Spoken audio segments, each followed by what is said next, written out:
یہ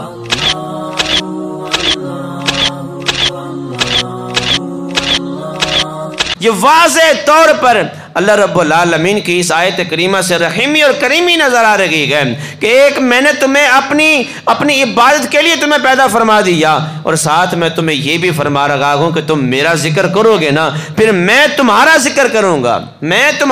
کروں گا، اور فرمایا وشکرولی، تم میرا شکر بھی ادا کیا کرو، ولا تکفرون، ناشکری مت کرنا۔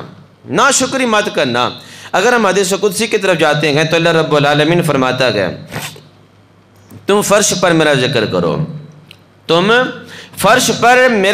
کرو، میں عرش کی بلندیوں میں تمہارا ذکر کروں گا۔ تم فرش پر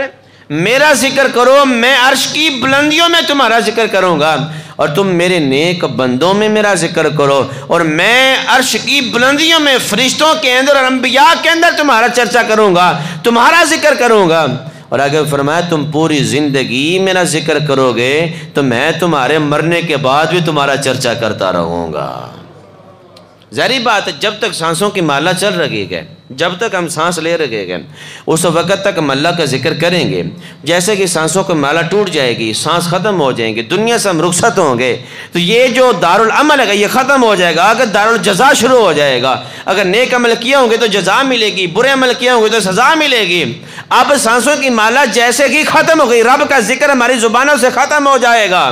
لیکن رب فرماتا ہے تم اپنی زندگیوں تک میرا ذکر کرو گے، لیکن جب تم میرا ذکر کر کے قبر میں چلے جاؤ گے، رب فرماتا ہے تمہارے مرنے کے بعد بھی تمہارا چرچا کرتا رہوں گا۔